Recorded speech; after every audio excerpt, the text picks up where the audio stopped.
Yeah. What were you hitting today? Well, we're going to talk about a study that just came out last week that confirms something that I've been saying for, I've been talking about this for years on the show, and that is the harmful effects of the chemicals that are used in our food supply and the disastrous effects that they're having on our health. And this new study just came out that is finally an unbiased study on glyphosate, which is the main ingredient in Roundup. And Roundup is a Monsanto seed product. And so I've often called Monsanto seed kind of the evil empire of our food industry. And because that is the absolute truth. And I think you'll kind of see that today. So the World Health Organization's Agency on Cancer just classified Roundup as a probable human carcinogen. And I've been saying that for a long time. And that means that it will... When you say Roundup, you mean the stuff we squirt on weeds? Yeah. Yeah. So it's a lot more than that, though. That's one of the main products used in the farming industry now. So that's used nationwide in agriculture. So yeah, you can buy a little bottle of it to spray on your weeds in the driveway, and that's probably not what's hurting you. It's that it's on all of our food is what is actually hurting us. So what Monsanto does is genetically modifies food to seeds to not be affected by the Roundup, so they can spray the Roundup on the crop. On the crop, Mm-hmm. and it kill the weeds and bugs and things like that, but not the crop. Not the crop. So they make the GMO foods and the Roundup. So they do both of those. Now, this new study just also confirmed that Roundup destroys the lining of our gut, causing leaky gut syndrome. So this causes food to get into our bloodstream before it's properly broken down. Leaky gut syndrome is the gluten sensitivities, the inflammation, the allergies, the food sensitivities. All of those things that we're seeing are, if you trace all that back inside the body, what's happening is the gut lining is supposed to keep things out of our bloodstream that doesn't belong there, and it's supposed to break our food down and only let the smallest digestible part of our food or the usable part of our food through into our bloodstream. So if you get a big chunk of protein in your bloodstream instead of amino acids, which is what protein breaks down into, you're going to develop inflammation, an immune response, food allergies, all kinds of things like that. So chronic inflammation is one of the things that this causes. Now, Monsanto seed, it's been proven over and over, puts out false research that states that the levels present in our food is not enough to cause harm. But some of these unbiased studies that come out show that that's actually not the case at all. And it's been proven over and over that they faked research and falsified reports in multiple cases. There's even multiple lawsuits out there for Monsanto seed about their products causing harms. And, many of their products are even banned in other countries in Europe and around the world. And, of course, they're not banned in the United States at all because Monsanto, as I'll talk about a little later, has literally has the U.S. government in their pocket, and they're in bed together with this GMO products 100%. How do you say? Is it Monsanto? How spell it? Monsanto. M-O-N? Yeah, I think so. M-O-N-S-A-N-T-O, Okay, I think. all right. Yeah.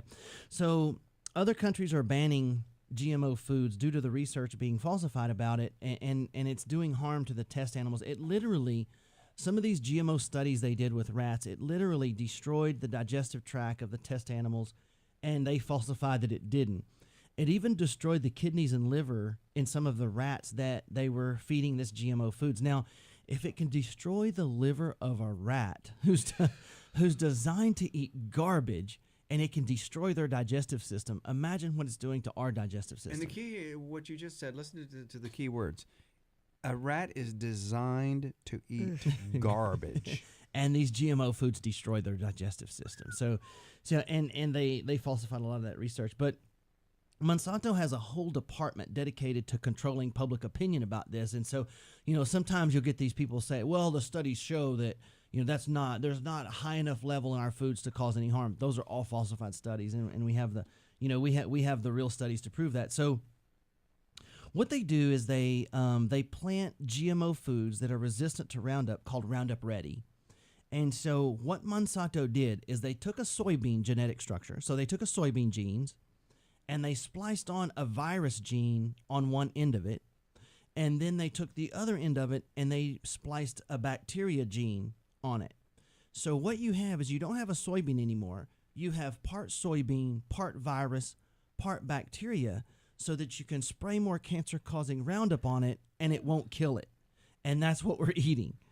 And so that's why. Well, that sounds like we're all going to have to grow our own food, Dr. Kevin. I know, it's almost to that point. So how do you? you can't avoid it. And we're going to talk about that after the break. You're going to see that there's no way that you can really avoid this because it's literally now in everything. But I'm going to have some solutions after the break when we get back about how you can counteract this to a large degree. And so what we try to do, since you can't avoid it, is the key is let's just try to curb it by 50%. You know, if you can cut down half of what you're putting in your body and get rid of half of it, you can do a world of good. And that's kind of what I shoot for in my family is, since there's no way to ever get rid of it completely, is let's just try to curb it by 50%. And that way you don't make yourself crazy with this. But at the same time, you can do your family a whole lot of good in your digestive system, a whole lot of good if you just try to curb it by 50%. Now, some people say, well, why does the FDA do something about this? Well, Monsanto and the U.S. government are involved so closely together. Their relationship is so incestuous that there's no way the U.S. government is ever going to do anything to Monsanto seed. In fact, one of the heads of the FDA used to be one of the top executives of Monsanto seed. So, you know, this relationship is so intertwined with the Food and Drug Administration and Monsanto seed that you're never going to get anything done legally to them over this. And they donate so much money to the politicians that getting anything done to them is going to be almost impossible. So the bottom line with that is it's up to us. It's up to us to find ways to eliminate this from our food supply and to try to eat as healthy as possible and as clean as possible. And also to actually cleanse some of this stuff out of your body and out of your liver once a year. So we have some new products that can do that I'm going to tell you about after the break. But when we get back from the break, I have a list of foods where they found and the quantities that they found Roundup in, and you're going to see that it's in everything from cereal to baby formula. But I'm going to show you what you can actually do to try to stop this after the break and how you can try to curb this by 50-60% of what your family actually eats. And so stay tuned after the break. We're going to talk a little more, and I'm going to tell you the solution to this.